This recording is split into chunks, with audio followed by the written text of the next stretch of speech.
I'm Natalia Lobach, and this is Change Course.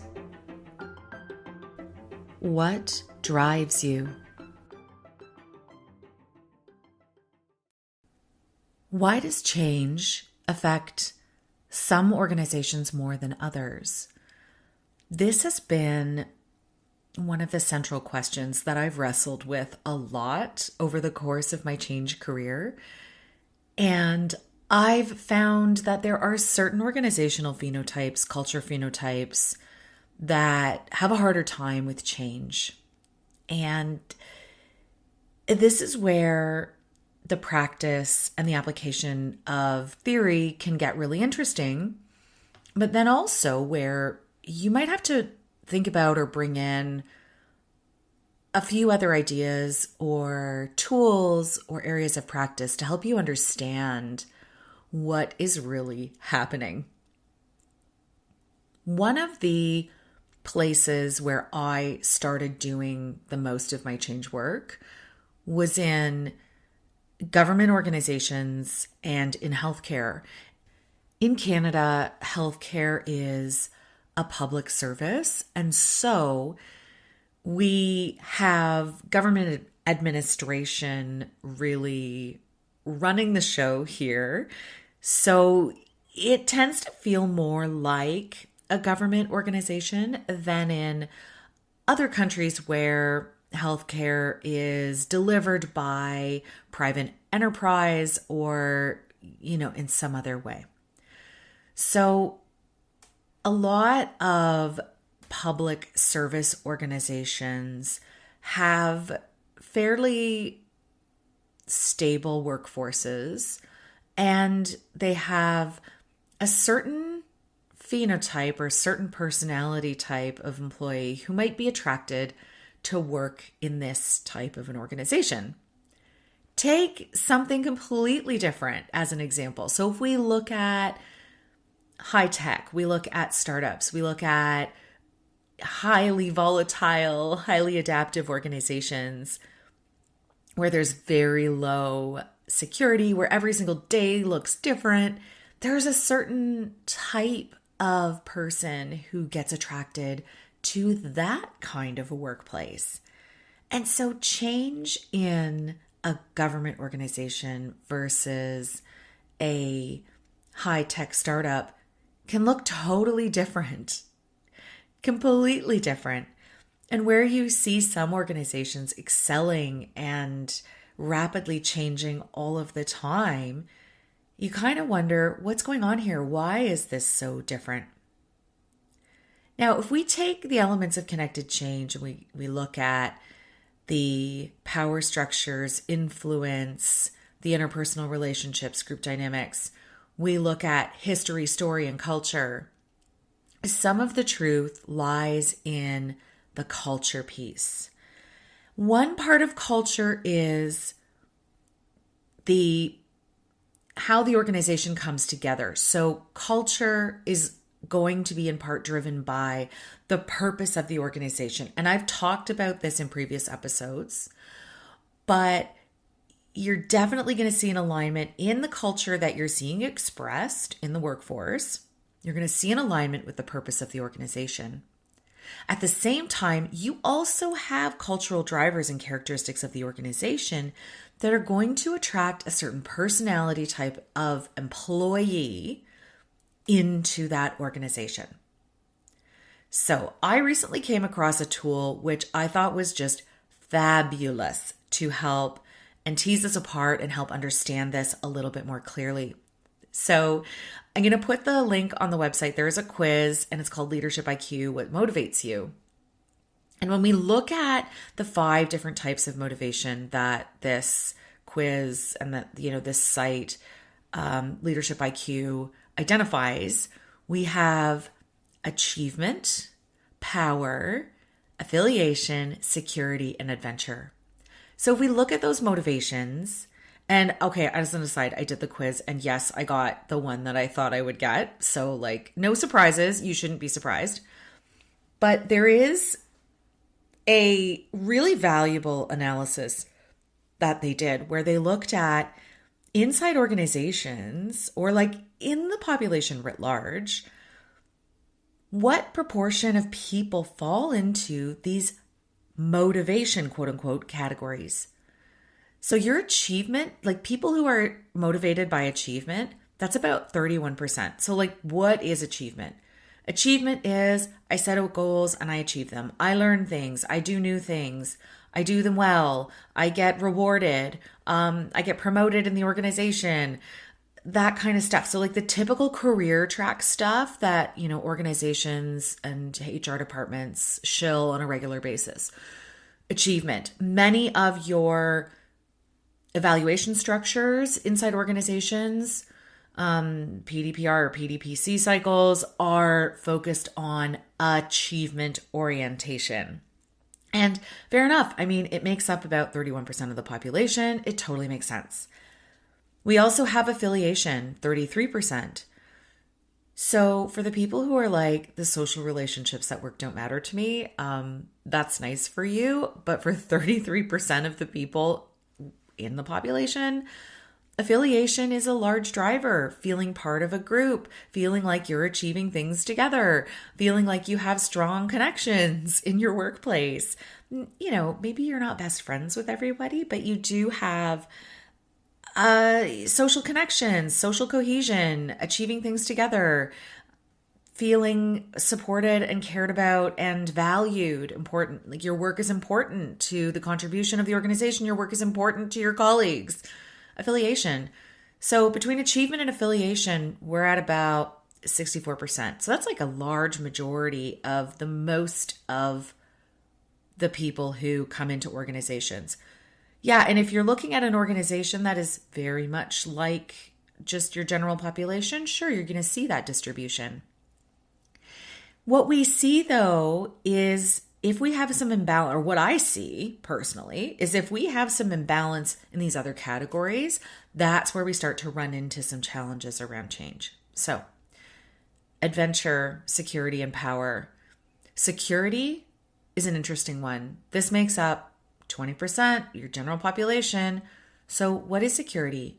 That I come to work and I do the same thing every day, that I know what to expect, that there isn't a lot of change in my environment, that I know I'm going to have a job and I'm going to be able to support my family 5 years, 10 years from now, etc., etc. Security is about feeling safe in an organization. And that's an interesting one. So 20% of the population. Then you've got some of your folks on adventure. So, 9% who are driven by adrenaline. Put your hand up if you're one of those. So adventure, doing new things, pushing comfort zone, low safety need. Adventure people don't need to feel safe, or like it's not something that drives them greatly in life. So lots of conflict between your adventure seekers and your security seekers. And the last group is power. And this is really those folks who are like, I'm here to climb the corporate ladder. I want to have influence in the organization. Titles are important to me. 7% of the population is motivated by achieving and accumulating power. Okay, so what does this mean when we get into organizations? So I find this very interesting because when I look at these 5 elements and I look at what kind of personality types can be described by these things, achievement, power, affiliation, security, adventure, what I start to notice is that there are certain types of organizations that attract certain personality types. And so you're not going to have 20% of your entire organization focused on motivated by security, and that be a big driver for them. In the government organizations that I work in, I would say that that's a much higher number. I would say that you're getting closer to 50 or 60%, and you have some achievement in there as well. But you're like, I don't know, for those of you who follow astrology or other things, you could say you're, an achievement sun with a security rising or a security moon or something like that. But you're basically like, you're either 100% in security, you want to be secure, you want to be able to support your family, you want work to look pretty much the same every single day, and you don't like change because it threatens your feeling of safety. And then achievement, right? You want to feel safe, but then also have that achievement feeling, like I'm doing something new, or like I'm learning something new, or I'm achieving the things that I'm supposed to achieve. I've met my goals for this year. I've met my goals for the position. I am going to get rewarded by moving up. Things like this. So when I'm looking at government organizations, I see a lot of security personalities and I see a lot of achievement motivated personalities. So when you're introducing change into an environment like that, it's very difficult. It is a lot harder to work through culture and impact change in organizations with a majority of employees who are motivated by security because they don't like change. It's very hard for them. They struggle, right? We take that totally to the other side, and looking at something like a startup, looking at, an entrepreneurial type of business, adventure, that can be a major driver. Adventuresome people are always looking for that cutting edge. They don't need to feel safe. Change isn't necessarily a threat. And if you're looking at some of these other motivations, if you're achievement motivated, build the change into the achievement or the evaluation structure, align with HR, get it into whatever performance development or performance plan that you need to. Link incentives with achievement. I've talked about this as an issue with some of the changes that I've been working with, where you have incentive structures that are not aligned with the change you want to see.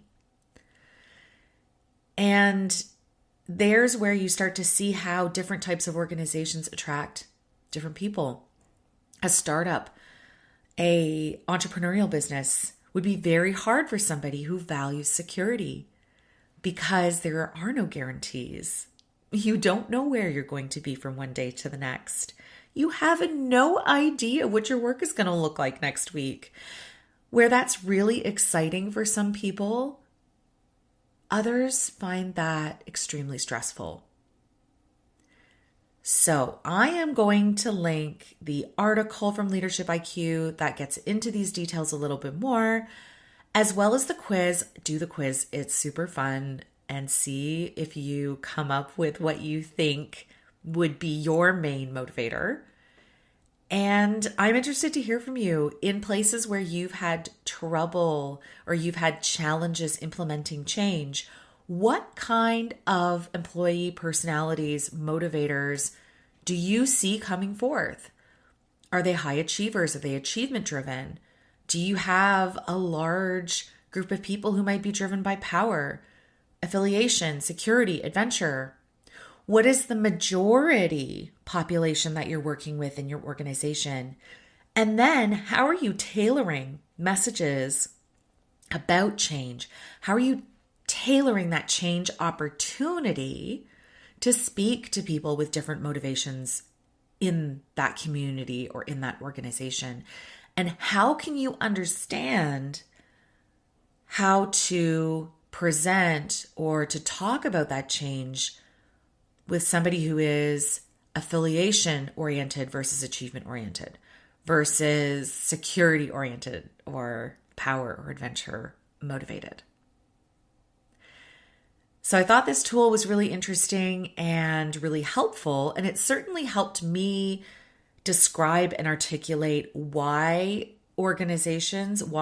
certain types of organizations feel similar, and then other organizations feel very, very different in terms of change agility, change resilience, adaptability, and the speed at which change is made and integrated and sticky in some organizations versus others, and what you can do about it. This really got me thinking about how I could do things differently to speak to and approach the different motivators of the different personality types in the organization that I am working to change.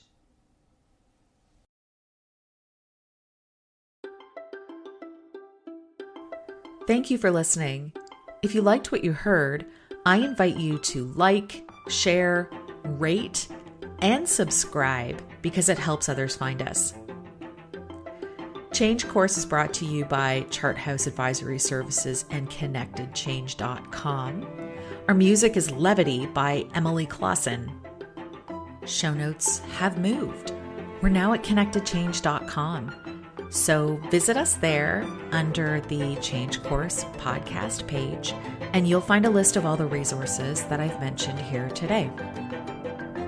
While you're visiting us, sign up for the Change Navigator newsletter. You'll keep on top of all things change, and every month we are sharing exclusive content and resources only with our subscribers. So don't miss out. Sign up at ConnectedChange.com. Thank you for listening, and remember, it's never too late to change course. What drives you?